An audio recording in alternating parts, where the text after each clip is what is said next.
कानून से अनुग्रह तक परमेश्वर जो शुद्ध करता है। चलिए आज इसी सफर को समझने की कोशिश करते हैं।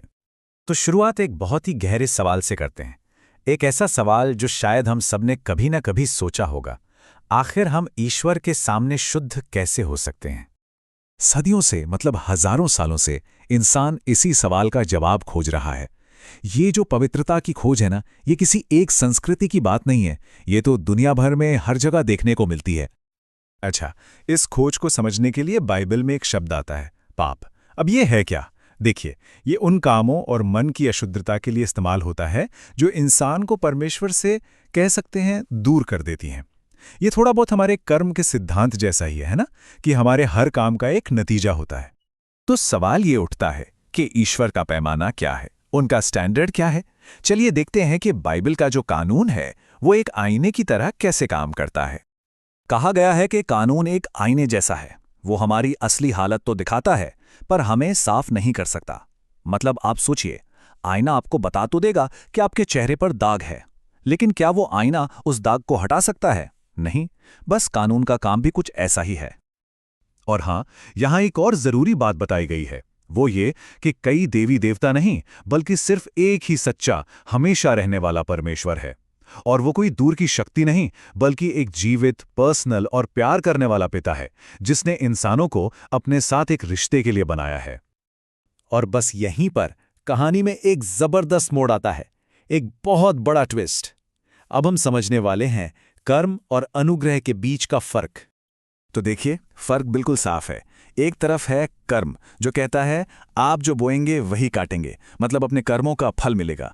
और दूसरी तरफ है अनुग्रह, जिसका मतलब है परमेश्वर का वो तोहफा जो हम कभी अपनी मेहनत या अच्छे कामों से कमा ही नहीं सकते। ये दो एकदम अलग अलग रास्ते हैं।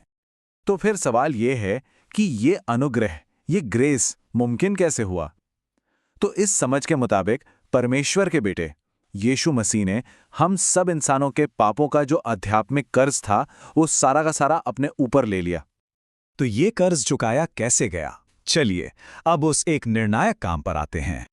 क्रूस पर न्याय की जो मांग थी वो पूरी हुई, और उसी पल दया का दरवाजा पूरी तरह से खुल गया। एक ही पल में न्याय भी हुआ और दया भी। लेकिन कहानी यहीं खत्म नहीं हुई। इसके बाद एक ऐसी घटना हुई जिसने मौत को भी मात दे दी।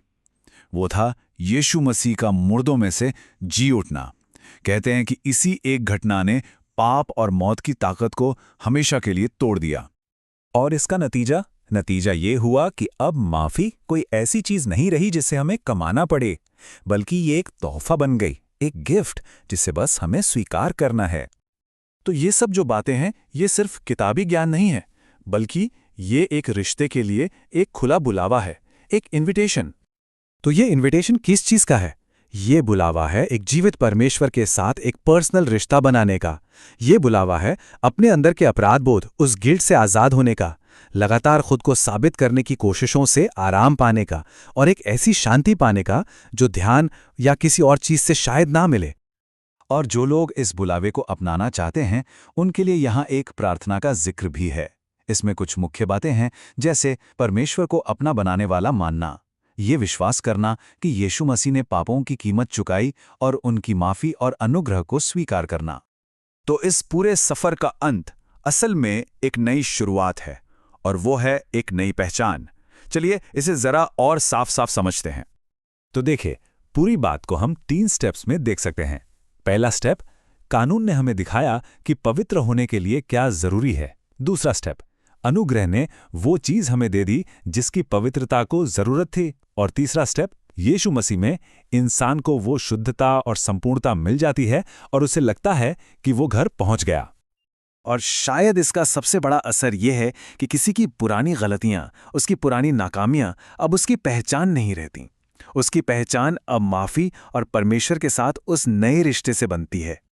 तो चलिए इस चर्चा को हम एक सवाल पर छोड़ते हैं, जिस पर सोचा जा सकता है कि अनुग्रह में जीने का असल में मतलब क्या होता है।